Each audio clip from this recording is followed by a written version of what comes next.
Euclid division methods यानी कि Euclid विभाजन प्रमेय का 10th क्लास में आप जो एनसीईआरटी या फिर आरबीएससी बोर्ड पढ़ रहे हो तो उसमें आप देखोगे कि एक चैप्टर है जिसमें यूक्लिड विभाजन पर या यूक्लिड डिवीजन मेथड्स पर कुछ क्वेश्चंस दिए हुए हैं। तो क्या है यूक्लिड विभाजन प्रमेय का, उसको आज समझेंगे इस वीडियो में हम। तो सबसे पहले तो आप ये देखो कि यूक्लिड विभाजन प्रमेय का है क्या।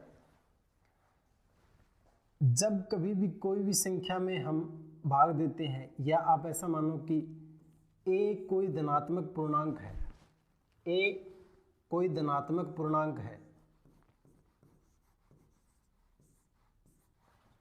और उसमें अगर हम b का भाग देते हैं तो ये एक ऐसी फॉर्मेट रहेगी कि a के अंदर हम b का भाग दे रहे हैं तो कोई ना कोई भागफल आएगा यहाँ पे और कोई ना कोई शेषफल आएगा यहाँ पे। तो इस a को हम इन दोनों को मल्टीप्लाई करके और इसको ऐड करके यानी कि a को हम BQ प्लस R की फॉर्मेट में लिख सकते हैं और इसी फॉर्मेट को क्या कहते हैं, यूक्लिड विभाजन प्रमेय का। तो देखो एक उदाहरण से समझते हैं इसको। जैसे मान लो कि 17 में मैं 5 का भाग दे रहा हूं तो 17 तो यहां हो गई A और 5 यहां हो गई B। जब 5 का भाग दिया तो ये 3 बार गया 15 तक और ये 2 आपके क्या बच गया, रिमाइंडर बच गया और 3 इसका क्या आ गया, भागफल या कोसेंट। तो अब देखो 5 को 3 से मल्टीप्लाई करो 15 और 2 उसमें ऐड कर दो 17। तो इस 17 को हम क्या लिख सकते हैं, 5 गुणा 3 प्लस 2 और ये ही फॉर्मेट है। ये यहाँ पे आपने 17 में 5 का भाग दिया जो कि 3 बार भाग गया और 2 आपका शेषफल बचा यानी कि A बराबर BQ प्लस R होगा आपका जो रिमाइंडर बचता है या शेषफल बचता है। तो अब देखो, अब जब हमने 17 में 5 का भाग दिया है जो 3 बार गया और 2 इसका रिमाइंडर बच गया, तो इससे देखो आप A बराबर BQ प्लस R, यहाँ B 5 है और R है 2। जब किसी भी संख्या में आप 5 का भाग दे रहे हो उस कंडीशन में आपका रिमाइंडर क्या बच सकता है। सबसे मेन बात तो ये है कि रिमाइंडर 5 से छोटा ही बचेगा, जो रिमाइंडर होगा वो 5 से छोटा होगा R। क्या वो 0 हो सकता है क्या,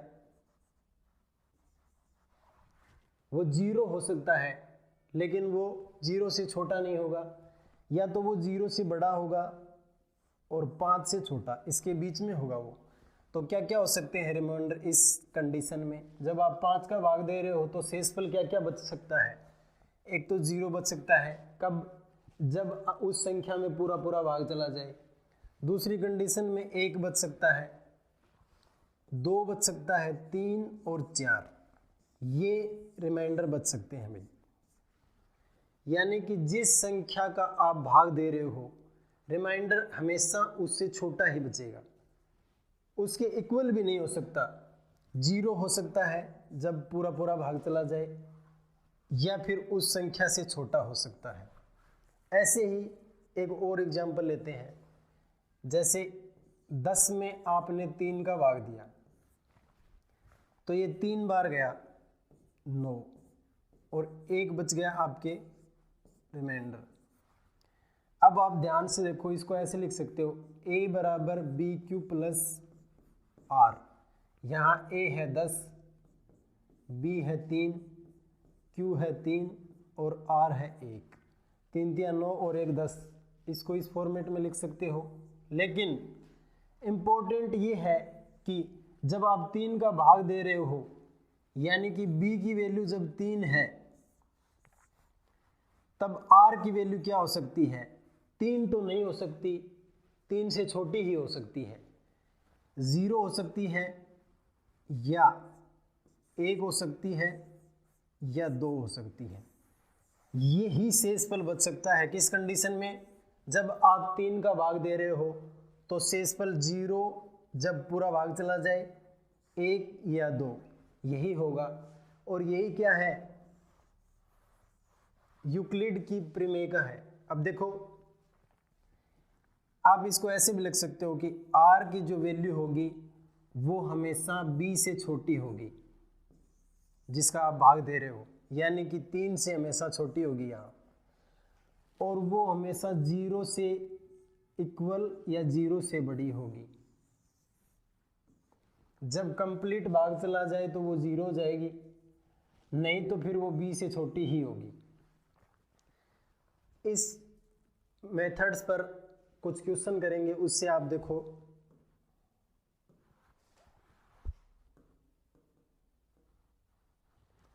देखो ये है क्वेश्चन, एग्जाम्पल नंबर फर्स्ट है ये आपका। आरबीएससी बोर्ड्स की जो किताबें हैं, राजस्थान बोर्ड की क्लास 10th की, उसकी सेकंड चैप्टर का ये उदाहरण है, पहला उदाहरण। देखो इसमें क्या दर्शाइए कि कोई भी धनात्मक पूर्णांक 3q प्लस 1 या फिर 3q प्लस 2 के रूप में लिखा जा सकता है, जहां q कोई पूर्णांक है। अब यहाँ पे आप अगर देखोगे तो एक तो है 3q, दूसरा है 3q प्लस 1 और तीसरा दे रखा है 3q प्लस 2। और इन संख्याओं से आपको पता चल रहा है कि जो भाग दिया जा रहा है वो संख्या तो क्या है? 3 है। इसका मतलब b की वैल्यू का पता चल गया आपको, 3 है। और a कोई धनात्मक पूर्णांक है। यहां देखो, कोई भी धनात्मक पूर्णांक, तो a कोई धनात्मक पूर्णांक है तो a। अब ध्यान से देखो, यहाँ पे b की वैल्यू 3 है, यानी कि a में अपन 3 का भाग देंगे, और 3 का भाग देंगे तो इस कंडीशन में r क्या क्या हो सकता है? अगर 3 का भाग उसमें पूरा पूरा जा रहा है तो r की वैल्यू 0 होगी, क्योंकि कुछ भी शेष नहीं बचेगा। या फिर शेषफल 1 हो सकता है या 2 हो सकते हैं। यही हमने देखा अभी कि r की जो वैल्यू होती है वो हमेशा b से छोटी होगी, b के बराबर भी नहीं होगी। और b यहाँ पे 3 है, इसका मतलब r की वैल्यू 3 से छोटी होगी और 0 के इक्वल हो सकती है, लेकिन उससे बड़ी ही होगी।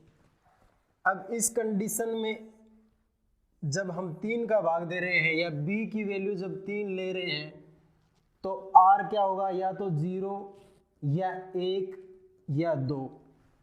तो a को किस फॉर्मेट में लिख सकते हो आप? या तो 3q प्लस 0, क्योंकि फॉर्मेट क्या होती है? a बराबर बी क्यू प्लस आर, ये होती है। जहां a लिख दिया अपन ने, b की वैल्यू 3 है तो ये 3 ले लिया, q लिख लिया। r की वैल्यू 0 होगी तो यहाँ 0। दूसरी कंडीशन में 3q प्लस 1 जब r की वैल्यू 1 होगी तो, और तीसरी कंडीशन में 3q प्लस 2 जब r की वैल्यू 2 होगी। 3 r की वैल्यू नहीं हो सकती, क्योंकि एक बार और भाग चला जाएगा। तो ये 3 कंडीशन ही हो सकती हैं, और जब r की वैल्यू 0 है तो इसको अपन 3q का 3q ही लिख सकते हैं। तो यही पॉसिबिलिटी है बस इसकी। तो 3q, ये देखो ये रहा 3q, या फिर 3q+1, ये देखो 3q+1, या 3q+2, तो ये 3q+2। इसका मतलब ये 3 कंडीशन ही हो सकती हैं, इसी रूप में लिखा जा सकता है। नेक्स्ट क्वेश्चन देखो, ये है, देखो उदाहरण नंबर 2। दर्शाइए कि प्रत्येक धनात्मक समपूर्णांक, ये देखो समपूर्णांक तो होगा 2q के रूप में, समपूर्णांक 2q के रूप में होता है, तथा प्रत्येक विषम पूर्णांक 2q+1 के रूप में होता है, जहां q कोई पूर्णांक है। इसका कहने का मतलब है कि ये तो एक समपूर्णांक होगा और ये एक विषम पूर्णांक होगा। अपने मान लो कि कोई एक पूर्णांक है a, और यहां पे देखो फॉर्म जो है वो है 2q और 2q+1। इसका मतलब जिस संख्या का अपन भाग दे रहे हैं वो क्या है, 2 है वो, यानी कि b बराबर क्या है, 2। अगर आप किसी भी संख्या में 2 का भाग दोगे तो 2 का भाग देने की शर्त पर शेषफल क्या क्या हो सकता है, या तो 0 या 1, 2 खुद भी नहीं हो सकता। वही बात होगी, देखो r की जो वैल्यू है वो हमेशा 2 से कम ही होगी जब हम 2 का भाग दे रहे होंगे, और 0 के इक्वल या उससे बड़ी। तो एक तो हो सकता है r आपके 0 और दूसरा हो सकता है 1। इसका मतलब a को कैसे लिख सकते हो आप, bq+r। इस कंडीशन में a बराबर हो जाएगा 2q, r जब 0 है तो यहाँ 0 लिख दो, और r जब 1 है तो यहाँ 1 लिख दो। ये 2 कंडीशन ही होंगी। अब आपको पता है कि सम कौन सा होता है, जिसमें 2 का भाग पूरा पूरा चला जाए। तो 2 का भाग जब पूरा पूरा चला जाएगा तो शेषफल 0 होगा, तो ये कंडीशन हो जाएगी सम की, यानी कि सम की कंडीशन क्या हो जाएगी, ये। दूसरा ये कंडीशन बचा, इसमें 2 का पूरा पूरा भाग नहीं जा रहा, एक शेषफल बच रहा है। इसका मतलब ये हो जाएगी विषम की, 2q+1। तो ये फॉर्म हमेशा किसकी होगी, 2 की। 2q लिखा हुआ है, इसका मतलब 2 का पूरा पूरा भाग जा रहा है और 2 का पूरा पूरा भाग जाएगा तो वो सम की होगी। यहाँ एक शेषफल बच रहा है तो ये विषम की होगी। और यही बोला है आपको कि सम पूर्णांक हमेशा 2q के रूप में लिखा जाएगा और विषम पूर्णांक हमेशा 2q+1 के रूप में लिखा जाएगा। और इसको आप कोई भी संख्या लेके भी देख सकते हो, जैसे 10 एक सम संख्या है तो इसको क्या लिख सकते हो आप, 2 × 5, जहाँ q क्या है आपके 5, तो ये 2q की फॉर्म में आ गई क्योंकि पूरा पूरा भाग जा रहा है। ऐसे अगर आप 11 लोगे तो ये 2 × 5 + 1 आएगा, तो 2q+1 की फॉर्म में आ गया। देखो ये विषम संख्या और सम संख्या 2q की फॉर्म में। इस यूक्लिड मेथड्स के अनुसार देखोगे तो r से छोटा आना चाहिए, 2 से छोटा आना चाहिए ना r, 0 या 1। अगर 0 आया तो ये सम संख्या की फॉर्मेट हो जाएगी, अगर 1 आया तो ये विषम संख्या की फॉर्मेट हो जाएगी। तो उम्मीद है आपको ये समझ में आया हो।